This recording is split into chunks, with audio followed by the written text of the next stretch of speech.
Bonsoir à tous et bienvenue sur votre plateau pour votre émission spéciale Entreproms. Et aujourd'hui, c'est particulier, on va faire le débriefing. Comme vous le savez, notre département est un petit peu en crise. Au niveau de notre économie, il y a beaucoup de discussions qui sont en cours. Il y a des plans jeunes qui sont mis en place. Donc, on va essayer de faire un espèce de bilan, de regarder, de poser ça à plat et de voir ce qu'il est possible de faire, ce qui a déjà été fait. Est-ce qu'on a tout fait?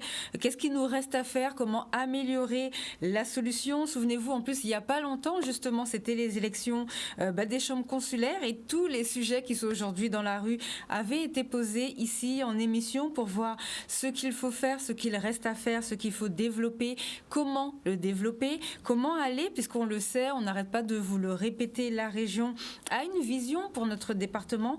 Donc, comment on peut mettre aussi ce projet de la région. En plus, c'est un projet qui est très porteur en termes de développement de filières et d'emplois. Donc, comment on peut mettre tout ceci en place? Comment nos responsables, que ce soit nos responsables, nos élus politiques et comment nos élus économiques peuvent travailler ensemble pour que notre département puisse avancer, pour que nos jeunes puissent rester chez eux, parce qu'on a suffisamment répété ici dans cette émission, ils partent, pour que la pauvreté s'arrête, puisqu'on a reçu les chiffres, on en a parlé un petit peu après les vacances, je crois, les chiffres étaient sortis, la pauvreté en Guadeloupe a augmenté, les femmes au travail, c'est pas ça du tout. Donc comment on peut faire pour renverser, on va dire, la courbe, de manière à ce que tout se passe pour le mieux et qu'on revienne au moins à la stabilité qu'on avait à peu près en 2019, où là, notre département était vraiment en train d'exploser, non pas en termes de conflit social, mais en termes d'économie, de création d'emplois. On était vraiment sur une bonne pente. Donc, comment on revient sur cette pente et comment on continue de manière à vraiment continuer à faire baisser les chiffres du chômage qui avaient quand même baissé. On vous a donné les chiffres à l'arrivée de la nouvelle présidence il y a quelques années maintenant en arrière. Donc, que mettre en place et que mettre en œuvre pour que tout continue. Donc, on va ouvrir l'émission avec la phrase de Tony Diaz. Comme vous le savez, c'est le Guadeloupéen qui a participé à la campagne de Barack Obama et qui nous coach pour savoir un petit peu. Il nous envoie des petites phrases pour savoir comment faire pour garder toujours la pêche et le moral. Et Tony Diaz nous dit: faites la paix avec votre passé. Ainsi, il ne reviendra pas gâcher votre présent. Donc, comment faire pour faire cette paix? Est-ce qu'on peut mettre des choses en place pour avancer? Comment faire? Il faut mettre tout ceci à plat et voir comment est-ce qu'on peut organiser cette paix, comment on peut discuter, parce qu'on sait que pour avoir la paix, pour faire la paix, il faut que chacun fasse des concessions et que chaque personne fasse un pas si on veut vraiment que notre département explose dans le bon sens, où on continue d'avoir des Guadeloupéens qui réussissent partout dans le monde, mais surtout des Guadeloupéens qui réussissent chez nous et qu'on pourra vous présenter. Comme vous savez, on vous présente tout le temps des Guadeloupéens qui font de bonnes choses. Mais avant de parler de ça, nous partons du côté de Gustave Biram. Comme vous le savez, nous avons fait un point la semaine dernière. Il y a de nouvelles informations qui sont tombées cette semaine. Donc, il va nous faire un point pour nous expliquer un petit peu qu'est-ce qui se passe en Guadeloupe, comment ça se passe pour nos enseignants, comment ça se passe du côté du rectorat. Il va y avoir des changements. Quels sont-ils? Monsieur Biram, bonsoir. Oui, bonsoir. Est-ce que vous nous entendez bien? Tout se passe bien pour vous? Oui, pour le moment, donc il n'y a pas de problème, ça se passe bien, je vous entends bien. Super, alors donc, allez-y. Bonsoir donc à tous les auditeurs et tous les téléspectateurs de Canalis.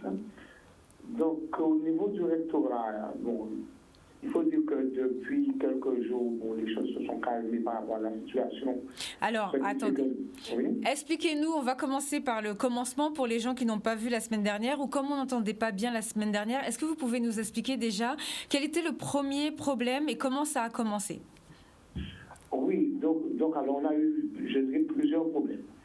Alors on a eu déjà le problème des camarades qui ne pouvaient pas regagner, je dirais, leur école, leur classe.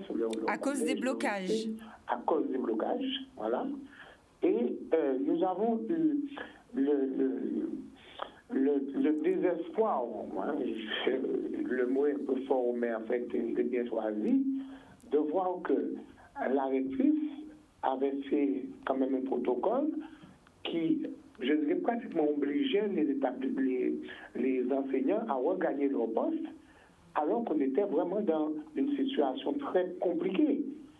Donc, nous disons à la rectrice, à Madame la rectrice, qu'effectivement, il est important que les élèves soient accompagnés, il est important que les élèves aient en face d'eux des profs, de façon, je dirais, physique, mais il est aussi important que l'école reprenne, je dirais, physiquement, mais que l'école ne soit pas un danger ou plutôt aller à l'école ne soit pas un danger, ni pour les enseignants, ni pour les élèves, et ni même pour les parents d'élèves.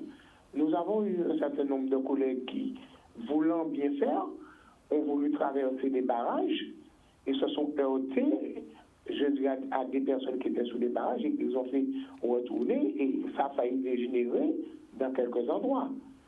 Donc, c'est la raison pour laquelle nous, encore, nous disons qu'il est important que, du point de vue numérique, d'autant plus que maintenant, on sait à peu près comment faire. C'est vrai que c'est compliqué, mais on sait à peu près comment faire parce que la COVID a changé la donne dès mars de 2020. Il est important que tous les établissements, que tout le monde soit doté, je dirais, de nos cellules numériques performantes pour pouvoir accompagner les élèves, je dirais, le plus possible donc, dans ces durs moments. De même, qu'est-ce que nous constatons aujourd'hui? C'est que le protocole, il change de façon régulière. Hein.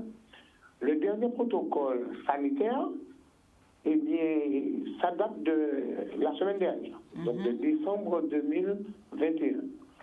Le protocole d'avant date d'août 2021. Nous sommes entrés au niveau 3, c'est-à-dire avec un certain nombre de contraintes différentes par rapport à la situation où nous étions. Le rectorat envoie aux établissements, et je dis surtout aux écoles, il leur dit, bon, ok, on est en protocole niveau 3, et en fait, ce qu'on leur envoie, c'est le protocole d'août, alors que nous sommes dans un nouveau protocole qui date de décembre. Là, vous parlez de protocole de sécurité, c'est ça, pour les enseignants? Protocole sanitaire. D'accord. Là, je parle de protocole sanitaire, c'est-à-dire ce que moi j'appelle un protocole, c'est-à-dire que selon le niveau de circulation du virus, comment faire, notamment donc port du masque, se laver les mains, faire un certain nombre de choses. Parce que selon le niveau de circulation du virus, et bien, on a plus ou moins de choses à faire pour respecter, je dis au maximum, les gestes barrières et pour faire que la propagation se diffuse le moins possible, hein, pour faire que même si on travaille, c'est important qu'on puisse travailler, mais qu'on ait un maximum de sécurité. Et ce maximum de sécurité, c'est en fonction de je le dis encore une fois, de la circulation du virus. Donc il faut que le restaurant fasse très attention par rapport à ça, parce que ce que nous ne voulons surtout pas, c'est nous retrouver comme ce qui s'est passé au mois de juillet-août 2021, avec plein de problèmes et avec des gens qui tombent, je dirais, comme des mouches, je dirais. Hein. Donc, oui, avec des clusters dans les écoles. Avec des clusters dans les écoles, parce que d'autant plus que nous savons, si heureusement les élèves semblent être très peu affectés par des situations graves, mais on sait que ces élèves-là sont porteurs et que ces élèves-là, dans les écoles, si effectivement ils peuvent transmettre la maladie à des adultes, ça peut faire des dégâts. D'autant plus que la population de la Guadeloupe, on l'avait pas, est très peu vaccinée. Voilà. Est-ce que vous savez, parce que quand on avait fait le suivi avec vous justement pendant le gros de la vague, il y avait un problème qui portait, tout à l'heure vous parliez de protocole, il n'y avait pas assez de gel dans les écoles, on sait qu'il y a des problèmes d'eau, donc les enfants ne pouvaient pas se laver les mains. Est-ce que ça, bon, pour l'eau, on sait que ça ne s'est pas forcément arrangé, mais est-ce qu'il y a plus de gel? Est-ce qu'il y a plus est-ce que c'est désinfecté? Vous étiez venu en plateau nous dire que les écoles n'étaient pas assez désinfectées. Est-ce que sur ce point, au niveau du rectorat, ça a bougé ou pas? Donc alors, cette partie-là, je dirais, incombe plus, je dirais, aux collectivités qu'au rectorat. D'accord. Mais ce que nous disons à la rectrice est quand même responsable de tous les personnels qui rentrent dans les écoles, dans les collèges et dans les lycées. Et il ne faut pas hésiter à frapper les mains sur la table pour qu'au niveau des collectivités, notamment, que les choses soient respectées. Il se trouve que c'est vrai pour ça qu'il y a des défauts. Ça, il faut que clair, il y a des défauts. Mais le problème, c'est que premièrement, ça ne va pas assez vite. Deuxièmement, et ce problème-là, je l'ai déjà répété X fois, quelles que soient les instances, au niveau des collectivités, au niveau du Conseil académique de l'éducation nationale, on l'a encore répété il n'y a pas si longtemps que ça. On a un problème qui est un problème récurrent, c'est qu'il n'y a pas suffisamment de personnes en même temps dans les établissements scolaires. Même si la répartition est bien faite, je ne sais pas bien comment les répartitions sont faites pour désigner le nombre de personnes qui doivent travailler dans les établissements scolaires.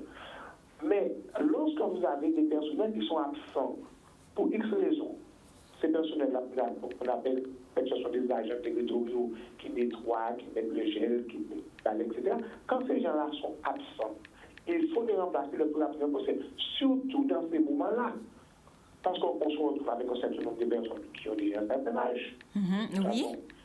Donc, forcément, et ce sont aussi des gens qui, des fois, ont des comorbidités, et ce sont des gens qui effectivement, dans des périodes comme ces périodes-là, bénéficient de ce qu'on appelle une ALSA, c'est-à-dire des autorisations spéciales d'absence, pour ne pas venir travailler, et où en principe on doit privilégier le travail en distanciel. Oui. Or, on ne nettoie pas des salles en télétravail, effectivement. Mais justement, voilà. Monsieur Biram, on avait posé la question, puisqu'on avait reçu, je me souviens, il y avait Monsieur Nelson et Monsieur Sapouti, lorsqu'on a fait l'émission sur la gestion de la crise, et on avait posé la question de, est-ce que justement, c'est pas l'occasion de profiter pour faire des emplois jeunes, pour nettoyer les écoles? Ça pourrait être une chose aussi, pour remplacer ce personnel fragile. Est-ce que sur ce point, vous savez si ça a avancé ou pas du tout?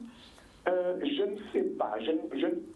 Donc en tout cas, non, je pense plutôt que pour le moment, ça n'a pas avancé. Mais normalement, ça date quand même de quelques mois, hein? Oui, si. Non, ça n'a pas tellement avancé. Non, ça c'est clair. Par contre, moi, ce que je me dis, nous sommes entrés dans une période de crise, avec notamment la jeunesse qui est montée au créneau, avec notamment un certain nombre de discussions qui vont se faire à partir de demain. Et c'est peut-être le moment de tout mettre sur la table. Ben oui. Donc, et là aussi, nous avons vu avec les organisations syndicales comment faire pour aborder aussi ce sujet-là, parce qu'il est vrai que ce serait une excellente occasion de pouvoir remettre des jeunes dans l'emploi. Et il faut savoir qu'il y a une quinzaine d'années, il y avait beaucoup plus d'adultes dans les établissements scolaires. Parce que ces adultes-là, premièrement, sont là pour travailler, pour que effectivement l'école soit bien accueillante et tout ça. Mais le fait aussi d'avoir plus d'adultes dans les écoles, ça donne aussi un encadrement. Parce que tout adulte qui est dans un établissement scolaire, même si ce n'est pas son rôle premier, il a aussi un rôle à partir du moment où il travaille dans un établissement scolaire, je dirais de jeter un coup d'œil. Oui, en Afrique, on dit pour élever un enfant, il faut tout un village. Voilà, tout à fait.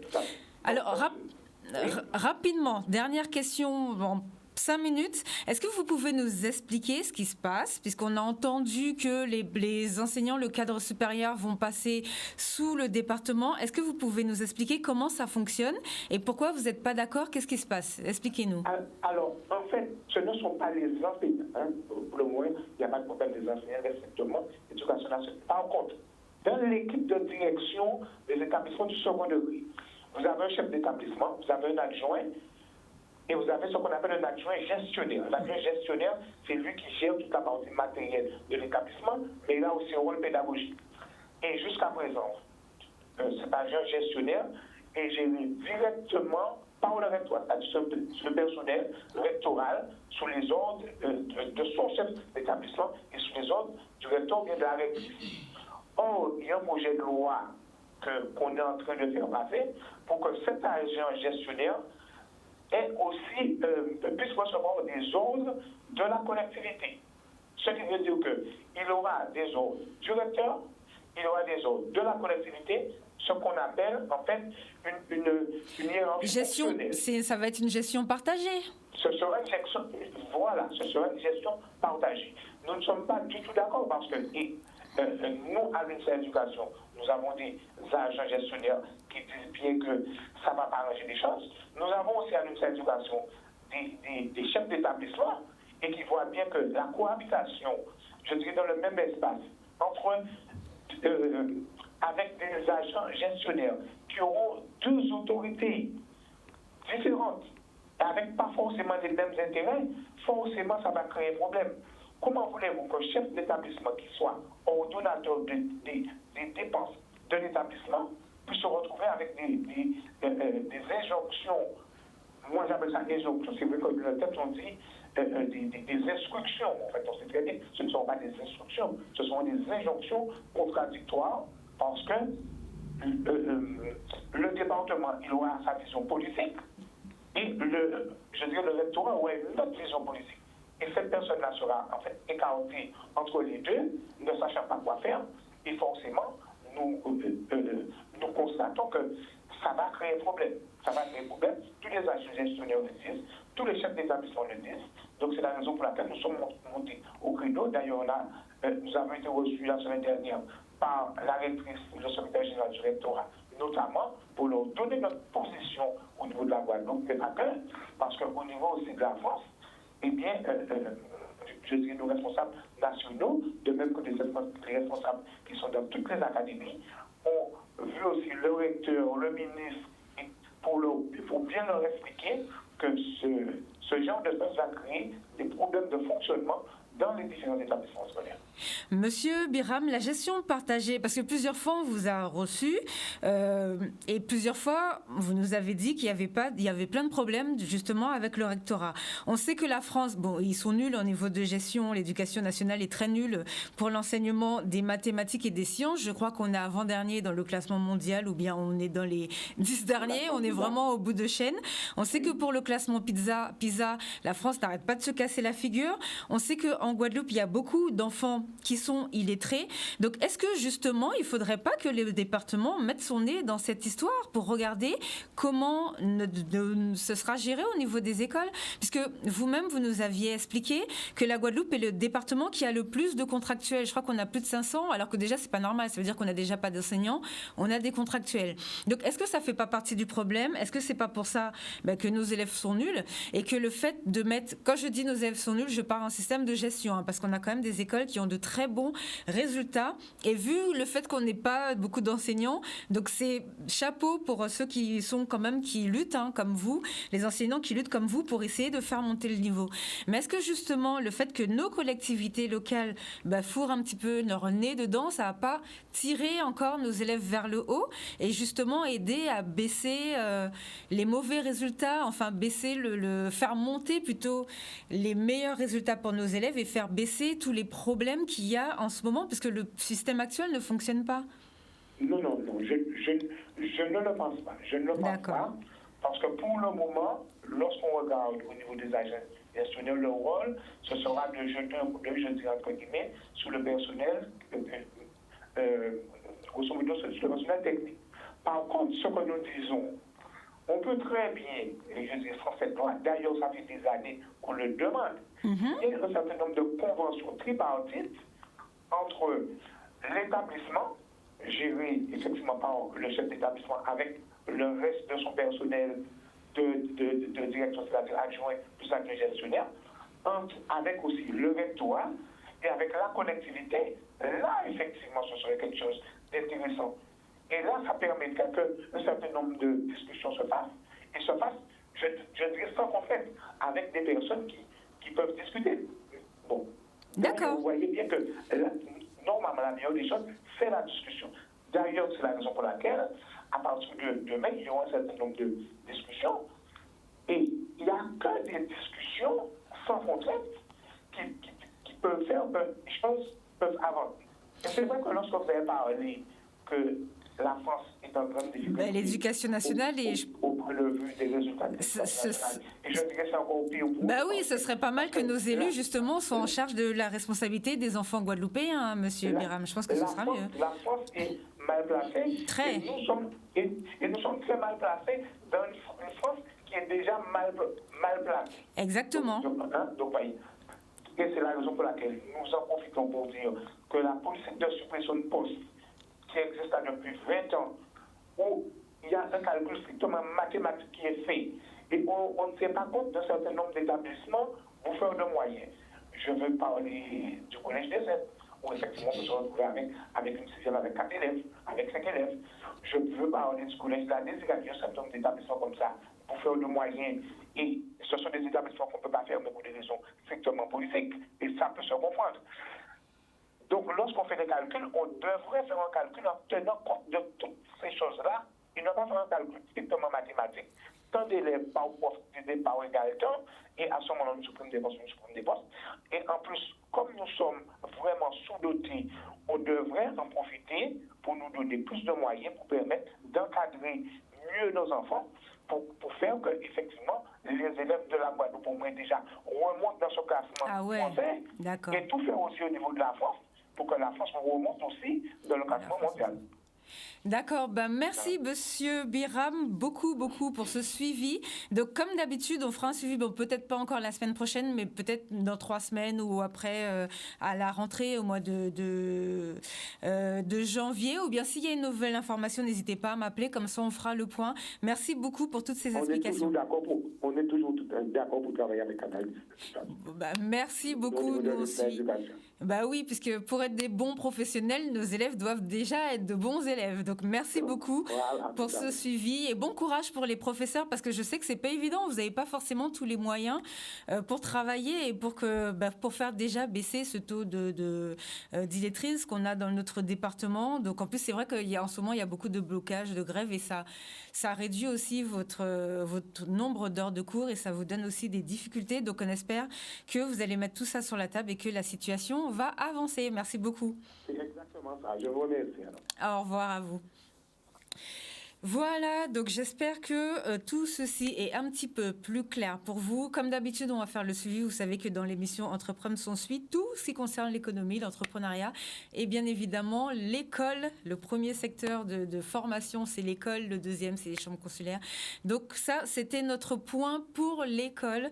Donc voilà, donc pour tout ce qui est les enfants, les lycéens, les collégiens, et on va regarder un petit peu cette évolution et on fera le suivi. On vous transmettra toutes les informations en temps voulu. Bonsoir. Bonsoir. Alors merci beaucoup d'être là avec nous ce soir. Est-ce que vous pouvez vous présenter, nous expliquer ce que vous faites, parce que vous faites aussi un travail sur les femmes, et c'est très intéressant parce qu'on a commencé à parler, nous, des femmes au travail, puisque les chiffres qui sont sortis sont pas très bons pour notre département. On a une succession de chiffres qui sont sortis là, qui font vraiment... Il va falloir que tout le monde se réveille un petit peu donc, sur ces chiffres. Donc, est-ce que vous pouvez nous expliquer ce que vous faites, s'il vous plaît ? Alors, bonsoir à tous. Bonsoir Sabine, bonsoir à la Guadeloupe. Alors, moi, c'est Miss Tayane, donc j'habite Cap-Esther. Et qu'est-ce que je fais ? Alors, j'ai créé une page sur Facebook qui s'appelle Renaissance de la femme caribéenne parce que, justement, j'ai vécu 17 ans en métropole. Et en revenant en 2017, mi-année 2017, j'ai eu, un constat quand même assez affligeant. Alors, c'est pas pour juger, mais véritablement touchant en regardant un peu la situation, la condition en fait des femmes aux Antilles. Ça pouvait être les tatas, les copines, les voisines, etc. Et je me suis dit, mais par rapport à mon vécu, mon cheminement, comment est-ce que moi, je pouvais apporter ma pierre à l'édifice ? Du coup, j'ai beaucoup réfléchi. Il y a eu des nuits où je ne dormais pas parce que je sentais qu'il y avait vraiment quelque chose à faire, mais je ne voyais pas encore quoi. Et puis, l'idée de la page Facebook m'est venue. Donc, toujours un peu hésitante, j'ai quand même créé cette page.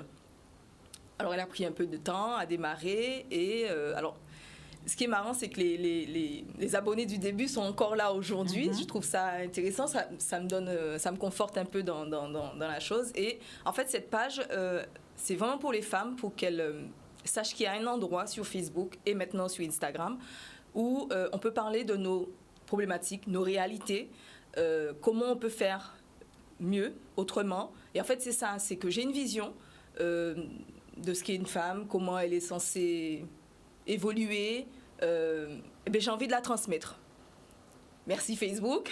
Donc, j'ai utilisé cet outil et ça m'a permis de faire pas mal de rencontres, mais vraiment de belles rencontres, et au niveau des abonnés et au niveau de professionnels, dont toi, dans d'autres batailles. Et en fait, du coup, voilà, je me suis rendu compte que j'étais une militante dans l'âme et que j'avais quelque chose à faire dans la communauté. Et du coup, cette page, elle touche la Martinique, la Guadeloupe, la métropole, Canada, New York, Réunion, enfin tout plein de gens, même des femmes en Afrique. Donc, je me suis dit, ok, on faisait des lives, beaucoup de lives. Alors, j'en fais plus ces derniers temps pour des raisons personnelles, parce que j'ai beaucoup de projets. Je suis moi-même auto-entrepreneur et j'ai besoin de développer, etc. Et c'est aussi comme ça, du coup, que j'ai rencontré Gilles Casimir, parce que je sais que lui aussi, il travaille avec les femmes. Et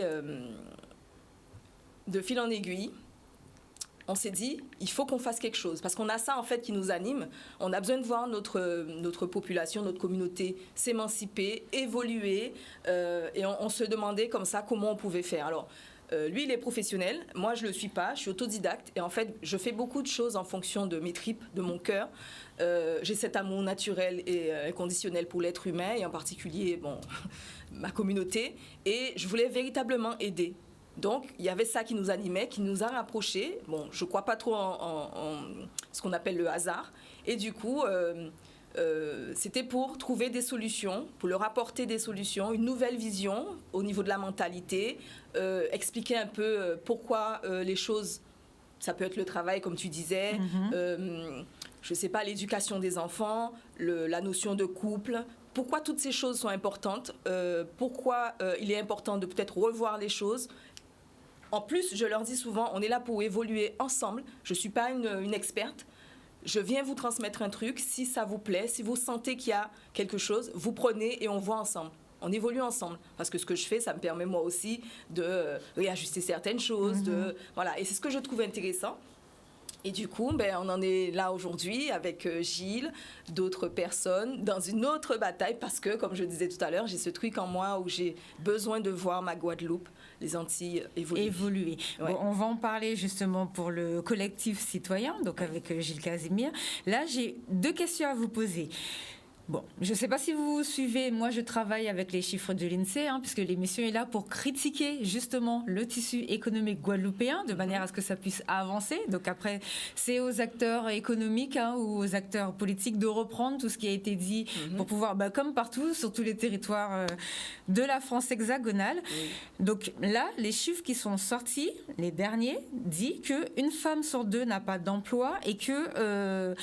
là, pour l'année 2020, ça a été particulièrement marquant pour les jeunes de 15 à 29 ans. Vous en pensez quoi de ça ? Là, ce sont les chiffres de la Guadeloupe, de l'INSEE Guadeloupe. C'est d'ailleurs un point qui m'a interpellée aussi quand je suis arrivée et où, d'ailleurs, j'avais fait un live sur ça, le thème « La femme au travail ». Et je n'ai pas précisé le nom de la page, je crois, c'est « Renaissance de la femme caribéenne ». Et en fait... par le biais de cette page, justement, j'essaie d'interpeller les femmes sur cette réalité, sur cette problématique et leur expliquer qu'en fait, il est important pour une femme, pour son épanouissement personnel, afin de diffuser le maximum de bon autour d'elle, qu'elle ait une activité pour ne pas dépendre en fait, de qui que ce soit, ni quoi que ce soit comme système en plus. Voilà. Parce qu'il y a des répercussions un peu partout. Une femme qui travaille, c'est de l'argent pour les collectivités. Déjà, voilà. Il y a une espèce de bien-être aussi qui en dégage parce que c'est des relations sociales, humaines. Voilà. Il y a nos enfants qui nous regardent. Exactement. Voilà. Enfin, c'est pour ça. Il y a tellement de choses qui sont impactées que pour moi, il était important qu'elles entendent ce message. Et en fait, je suis là aussi pour les pousser, les encourager, les motiver à entreprendre beaucoup. Je leur dis, oui, les choses font que, on dit que, j'insiste, qu'il n'y a pas de travail aux Antilles, mais... Il y en a plein. D'ailleurs, ils sont occupés, on sait, on a déjà parlé plusieurs fois. Moi, cet argument, il n'y a pas de travail. Tous les jours ici, enfin, à chaque fois qu'on peut, on le démonte ici. Donc, puisque les entreprises font même venir des gens directement de l'extérieur. Et d'ailleurs, la ministre de l'Égalité est catastrophée. Alors bon, moi j'attends toujours, ça fait 1 an qu'on lui demande une interview sur le sujet, donc si elle est tellement catastrophée, elle va peut-être enfin nous répondre maintenant que le rapport est sorti depuis le mois de mai, rapport qui justifie et qui prouve qu'il y a du travail, mais que les personnes sont embauchées directement du territoire hexagonal ou que les Antillais subissent de la discrimination au travail chez eux.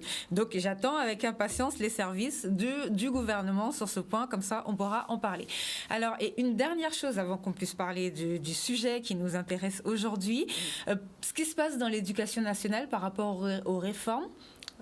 Vous avez entendu ce qu'expliquait M. Biram par rapport au rectorat. Qu'est-ce que vous en pensez pour l'enseignement? On a beaucoup d'illettrisme dans notre département. Ça aussi, c'est un sujet qu'il faut prendre à bras-le-corps. Comment vous vivez ça? Qu'est-ce que vous en pensez? Alors effectivement, c'est un constat qui est affligeant, malheureusement, et là-dessus aussi, j'interpelle les femmes sur ce point-là parce que il y a trop de conséquences. On est obligé de regarder en permanence ce qui se passe chez nous. Nous sommes mamans, nous sommes parents. Certes, c'est aussi notre responsabilité. Mais en fait, on se rend compte qu'il y a tellement de problématiques un peu partout. Le système fait que, ce que le monsieur expliquait tout à l'heure, il n'y a pas beaucoup de moyens. Mais il y a aussi, comme vous disiez, des gens qui arrivent de l'extérieur. Est-ce qu'il n'y a pas une espèce de cassure? Beaucoup d'enfants dans les classes, les problématiques de chaque enfant, est-ce qu'on peut véritablement s'en occuper en profondeur?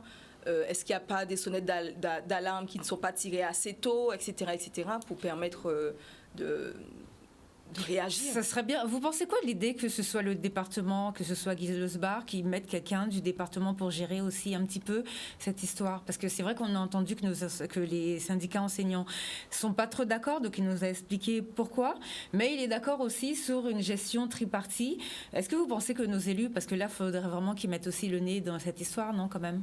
Parce que ce sont leurs enfants quand même, ce sont les Guadeloupéens. Oui, bien sûr. On ne peut pas tout laisser au rectorat, vu là tout part à volo, il n'y a rien qui va dans l'éducation nationale. Donc il faudrait peut-être aussi ça doit être peut-être un point qui doit les interpeller. Parce que ce que vous me dites, c'est que le département ne c'est pas sa compétence. Non, pas encore. C'est ce qui va arriver. Ça veut dire que là, ils sont en train de mettre, c'est ce qu'il nous expliquait, il y a une loi qui va arriver, qui va faire que le département va gérer certaines choses au niveau de certains cadres et tout.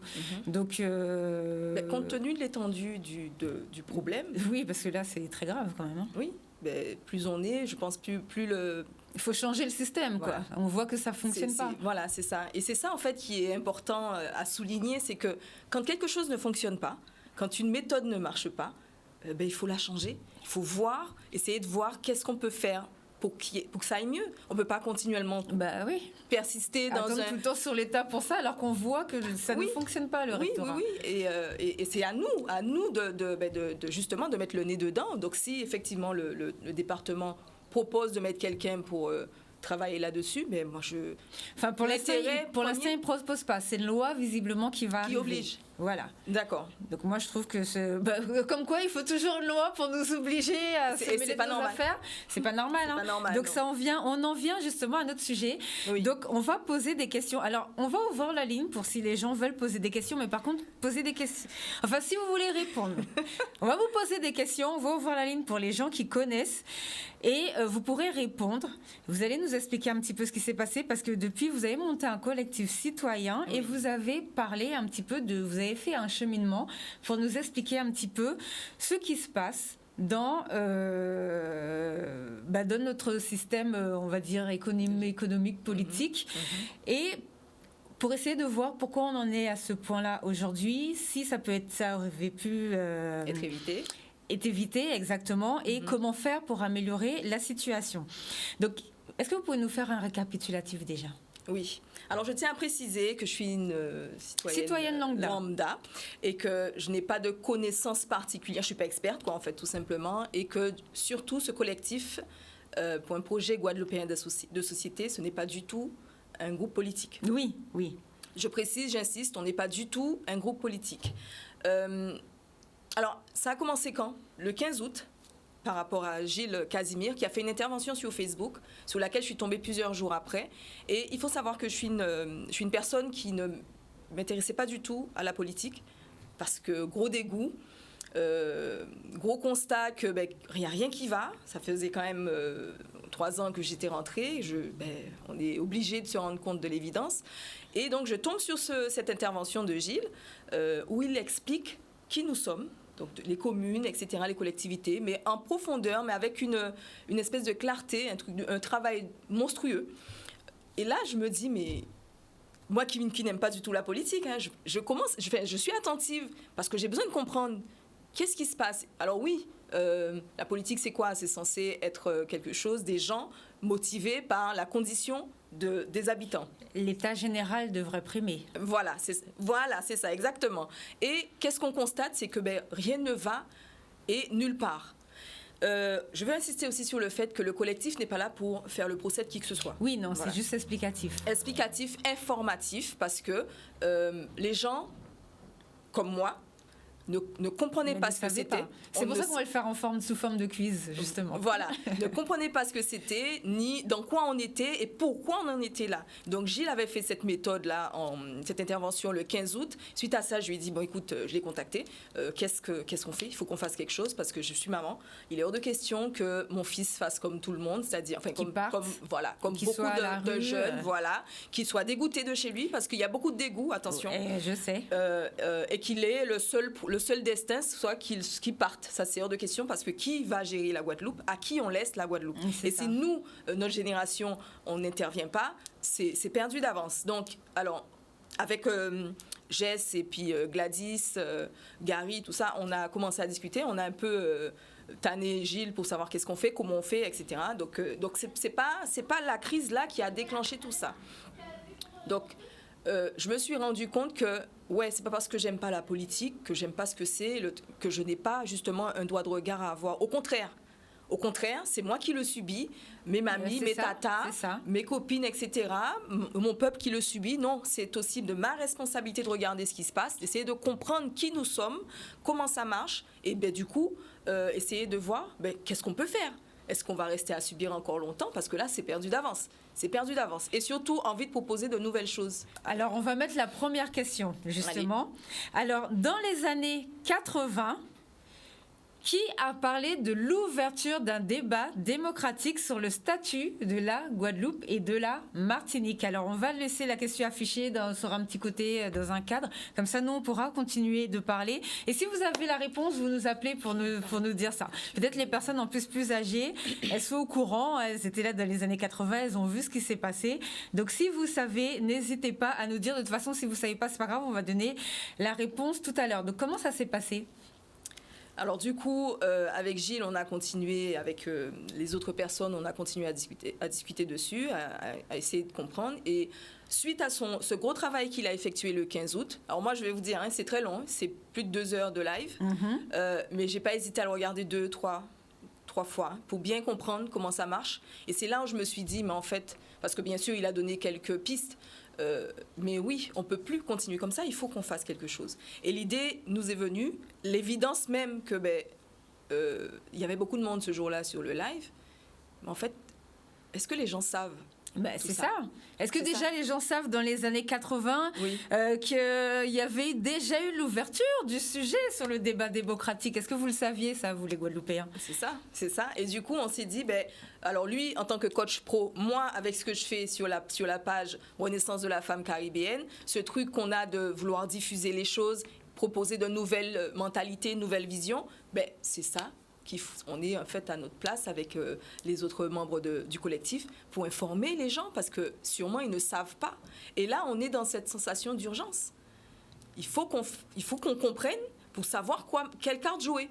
Exactement. Et nous, en tant que population, voilà. Exactement. Donc moi, je donne déjà la première réponse puisqu'après, il y aura 4 autres questions qui vont venir. Donc c'est le 1er décembre 1985. Il y a une interview déjà de François Mitterrand, vous imaginez, ça fait 40 ans, 40 piges quand même, qu'il faut se réveiller, les Guadeloupéens. Oui.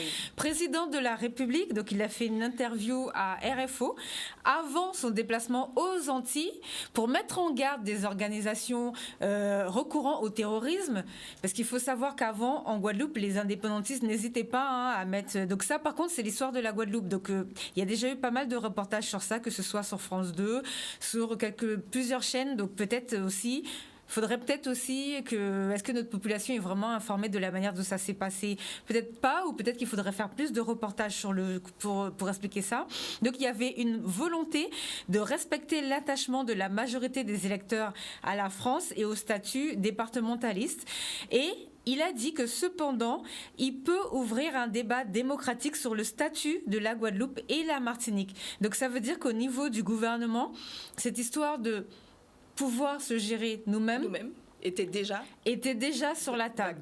Donc c'est pas normal qu'aujourd'hui nos enfants aient autant de taux d'illettrisme, parce que moi je fais le lien directement avec l'éducation nationale, puisqu'on sait que les Guadeloupéens se sont beaucoup battus pour faire rentrer l'histoire des Guadeloupéens dans le programme.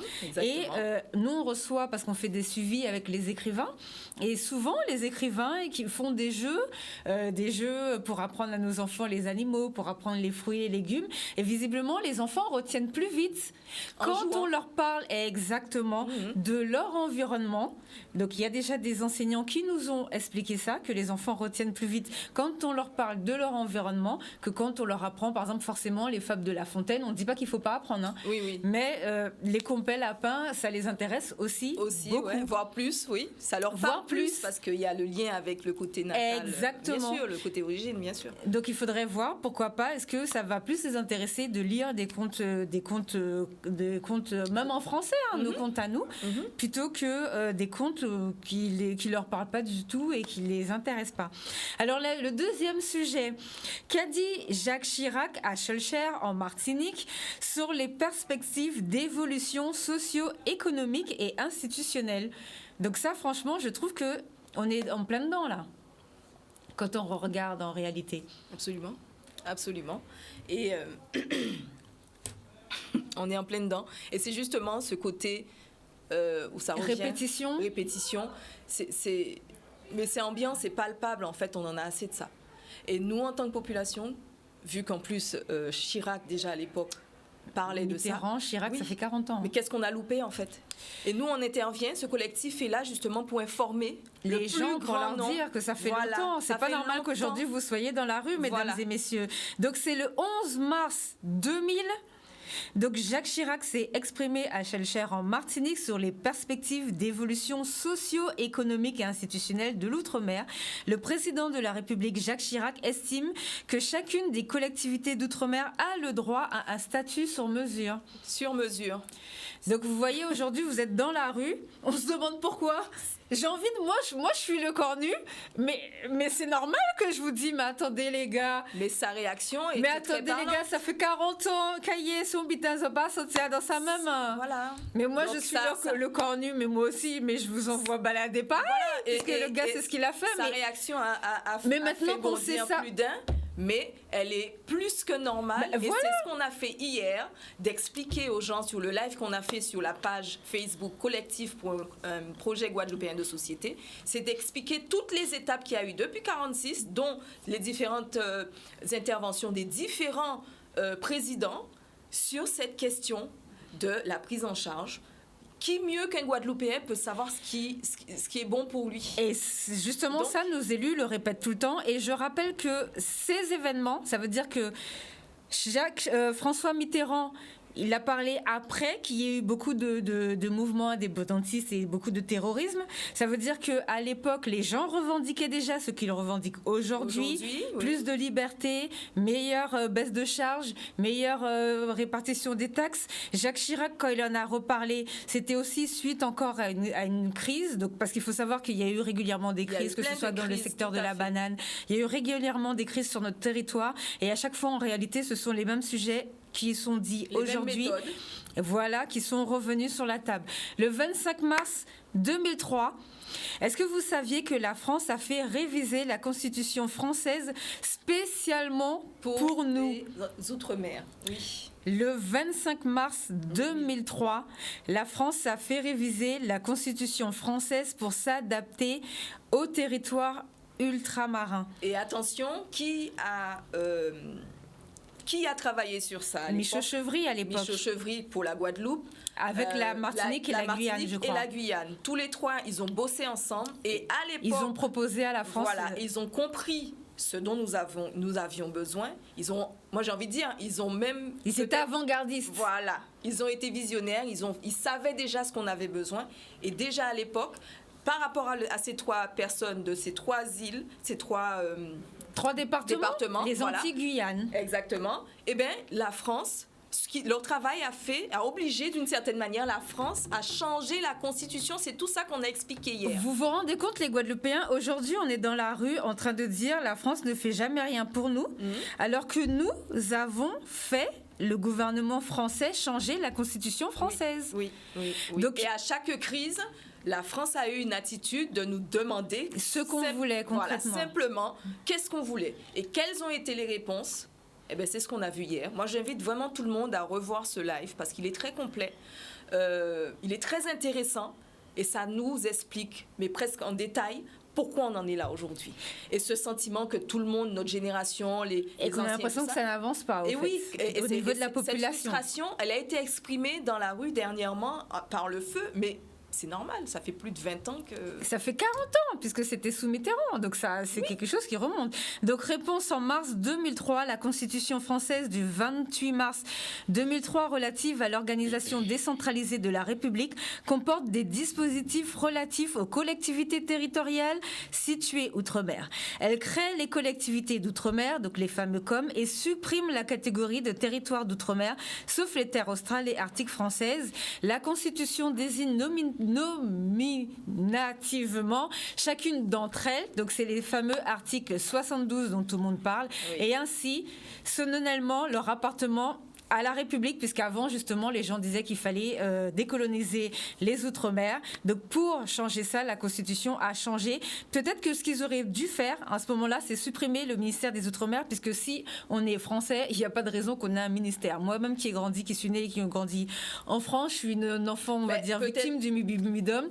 En arrivant ici, je me demande pourquoi on a un ministère à nous. Qu'est-ce que c'est que cette histoire ? Peut-être par rapport à nos spécificités et puis la distance, que je...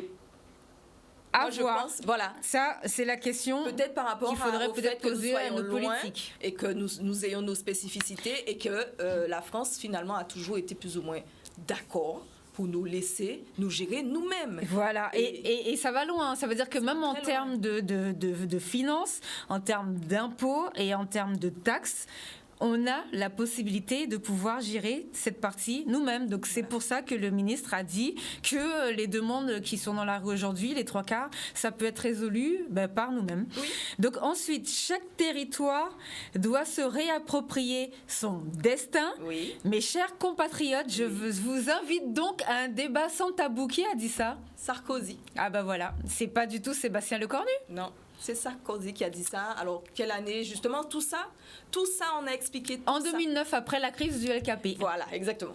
Avant la crise du LKP, je crois, en plus. Non, c'était en février.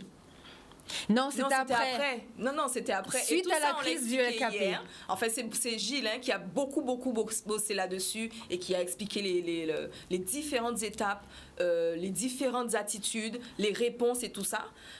Mais sincèrement... tout au long de l'avancée de ce live-là, je me suis dit... Donc en gros, on ne devrait pas être en crise aujourd'hui parce que tout ce que les jeunes demandent dans la rue, ça avait déjà été les solutions ont déjà été mises en place il y a très longtemps. C'était déjà acté plus ou moins, mais il n'y a pas eu de passage, d'application. Donc c'est que du blabla. On a fait beaucoup de bruit avec notre bouche à l'époque. Mais attention, on a compris aussi avec l'explication de hier. Sincèrement, je vous invite à aller voir. La page, c'est collectif pour un projet guadeloupéen de société. Allez voir. C'est vraiment complet. Vous allez comprendre beaucoup de choses. Par cette démarche de démonstration, d'explication, d'information, on essaye d'appeler les gens à sortir de l'émotion, à se poser et à regarder les choses en face. Concrètement, en fait. Avec des preuves à l'appui. C'est pas juste on parle, on n'a pas juste rien à faire et on vient divertir les gens sur Facebook. J'insiste. On ne vient pas divertir, c'est qu'il y a une réalité, il y a une urgence et tout le monde parle la même langue, il y en a assez, on a besoin de changement. Donc nous, on s'est dit, vu que c'est ce qu'on a déjà plus ou moins de chacun de notre côté commencé à faire avec une partie de la population, moi les femmes, Gilles beaucoup avec les femmes aussi, mais avec des professionnels, des patrons, etc., ben pourquoi ne pas englober ça. tout le monde. Oui. Donc Voilà. on va vous afficher la réponse. Vous allez voir le 19 février 2009, en pleine grève générale, Nicolas Sarkozy, qui était président à l'époque, déclare « Chaque territoire doit se réapproprier son destin. Mes chers compatriotes, je vous invite donc à un débat sans tabou. » On pourrait presque penser Et il a parlé à Le Cornu. seulement aux Outre-mer. Hein. La Exactement. France n'était pas, Exactement, en on pourrait direct. presque penser. Donc en fait, Le Cornu a juste repris quelque chose qui avait été annoncé par Sarkozy en 2009. Et ça explique Et il a aussi lancé l'attitude du coup du ministre, c'est ça. quand il est venu là, parce que tout ce qu'on est en train de parler là, Ça a tout ce qu'on été mis expliqué sur la table hier, il y a longtemps. Le Cornu, quand il est arrivé, ils ont connaissance de tout le cheminement, l'évolution normale qui aurait dû avoir lieu des Antilles de 46 à aujourd'hui. Les gars, ils savent ça. Et Exactement. Nous, les concernés, beaucoup ne savaient pas. Donc, c'est ça. Donc il a lancé les États généraux et là il y a la dernière information qui va s'afficher. Les États généraux, donc je disais ça a été lancé par Sarkozy et ça a été la plus grande consultation jamais réalisée en Outre-mer. Donc tous nos politiciens y ont participé normalement. Il y a eu beaucoup, je crois, il y a eu plein de trucs téléphoniques. Enfin ils ont été partout dans toutes les communes pour demander aux Guadeloupéens ce qu'ils pensaient. Et à votre avis, quelle solution a été proposée suite aux États généraux, donc de 2009, la plus grande consultation jamais réalisée? Quelle solution a été proposée? Eh bien, ça a été proposé comme solution une autonomie renforcée en Guadeloupe. Vous allez voir, il y a 2 articles qui vont s'afficher. Donc, voilà, ça veut dire en ayant parlé avec tous les Guadeloupéens étaient d'accord à l'époque pour dire que pour évoluer, pour qu'on puisse produire, pour qu'on puisse travailler, pour qu'on puisse adapter et avoir les outils économiques pour nous, pour tout ce qui était nécessaire, il fallait qu'on ait une plus grande autonomie. Voilà. Est-ce que vous avez un mot, vraiment en 1 minute, parce qu'après on va donner les offres d'emploi sur ça? Oui, alors quand je vois aujourd'hui que le mot autonomie fait trembler beaucoup de gens, enfin, on dit, mais en réalité, nous, à Canal, du matin jusqu'au soir, les gens, ils n'arrêtent pas de nous appeler pour nous dire qu'au bout d'un moment, on voit que ça ne fonctionne pas, il faut changer de système. Et voilà, donc compte tenu de cette ambiance-là, cette énergie où les gens ont besoin de changement, tous les travaux qui ont été faits dans le passé par des Guadeloupéens, nos représentants politiques de l'époque, ont presque à chaque fois conclu par ce besoin d'autonomie. Voilà, donc la question finalement qu'on peut se poser là, c'est mais qu'est-ce qui s'est passé pendant tout ce temps? Pourquoi encore aujourd'hui le projet, parce que même la plateforme de revendication du LKP. Ça correspondait au truc de 2001 qui avait déjà été mis en place à l'époque. C'est exactement ça, parce que ça jusqu'à aujourd'hui, c'est encore la même chose qui revient. De quelqu'un. On parlait d'éducation au départ. Exactement. Les enjeux de ça, je ne sais pas si on se rend compte. Est-ce que, non, c'est maintenant qu'il nous faut secouer tout le monde, et c'est ça en fait ce collectif. Donc prochain rendez-vous, c'est dimanche prochain 15h sur Facebook. La page c'est Collectif pour un projet guadeloupéen de société, et on va continuer notre démarche d'informer les gens, de leur expliquer pour au final emmener un maximum de monde, la population entière si c'est possible, même si elle habite hors les Antilles, à une action concrète pour qu'on aille enfin vers le changement, parce que c'est plus que nécessaire. C'est plus que nécessaire maintenant. Donc voilà, donc tous les sujets qui sont dans la rue. Moi j'étais en train de faire ma crâneuse, je me disais pendant les élections, oui, j'ai bien fait, parce que tous les sujets que j'ai abordés, c'est puisque moi c'est ce que toute l'année, les entrepreneurs m'appellent pour me dire ça, donc j'ai mis ça sur la table, et non, j'ai cru que j'étais tellement intelligente, et non, ça fait longtemps que les Guadeloupéens avaient déjà mis le doigt sur le problème. Et d'ailleurs le nom là qu'on a, ce collectif, c'est le nom qu'ils ont pris à l'époque. En 2012, je crois. Voilà, en 2015. En 2015. Volontaire d'avoir repris la même chose, parce qu'on n'est pas là, comme je disais, pour prendre la place. On est dans la continuité. Voilà, et on veut informer les gens. Voilà ce qui s'est passé tout au long de ces années, et voilà pourquoi on en est là. C'est ça. Bon, voilà, donc nous, pareil, comme avec l'éducation, on va faire le suivi aussi de cette évolution, puisque c'est une évolution pour nos citoyens, donc vous pourrez en parler de toutes les façons. En plus, après, il y a Chika, donc on va lui rappeler pour qu'il en rajoute encore une couche aussi derrière. Voilà, comme ça va être très bien. Les offres d'emploi, vous savez qu'il y a des offres d'emploi, on a repris avec aussi Officium Conseil, qu'on a déjà reçu plusieurs fois ici, donc rapidement, ils cherchent un responsable exploitation certification qualité pour le BTP, pour BPE, pardon. Donc, le salaire, vous savez que ce sont toujours des bons salaires qui sont négociés pour vous. Donc, CDI, 3 000 €, 3 500 bruts pour la Guadeloupe. Ensuite, la deuxième offre d'emploi, c'est responsable marketing et communication. Pareil, franchement, les salaires, 3 750 ou 4 580, c'est en Martinique. Donc, sautez dessus pour pouvoir occuper ce poste. Après, pas venir dire que oui, Sabine, tu donnes des offres d'emploi et après, les gens viennent de l'Hexagone, parce qu'on va mettre là ça bazote expressément. Et sur Facebook aussi, je témoigne qu'elle en met des ah oui, mais offres moi, je passe mon temps, déjà même pour les infirmiers, là, j'étais pas contente du tout, parce que nous, on dit aux gens, aux infirmiers, on cherche du monde, et après, vous nous dites que vous saviez pas. On vous dit qu'on cherche du monde. Alors, responsable parc automobile, hommes-femmes, donc CDI à plein temps, vous avez vu, payé 2007 à 3005 brut mensuel, et c'est aux abîmes en Guadeloupe. Donc allez appeler pour aller travailler dans le parc automobile.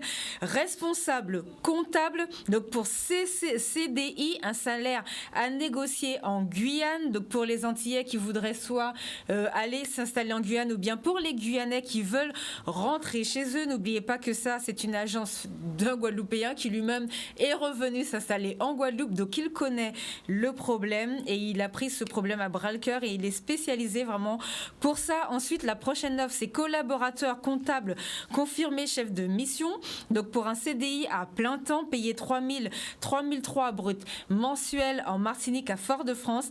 Et la dernière offre, mécanicien engin de chantier, donc celle-ci elle est toute nouvelle, donc sautez dessus, c'est un CDI à 1 650 € mensuel à BMAO. Donc voilà, la semaine prochaine, normalement, si tout se passe bien, on devrait parler du RSI, de tous les problèmes, parce qu'on sait que nos chefs d'entreprise ont beaucoup de choses qu'ils ne peuvent pas faire, puisqu'ils ont toute cette histoire de charge qui n'est pas payé. Emmanuel Macron a dit qu'il allait régler le problème. Il a juste transformé, mais en réalité, le système mis en place par Nicolas Sarkozy à l'époque n'a pas vraiment été réglé. Donc, on va en parler la semaine prochaine. Merci à tous de nous avoir suivis. Au revoir. Au revoir.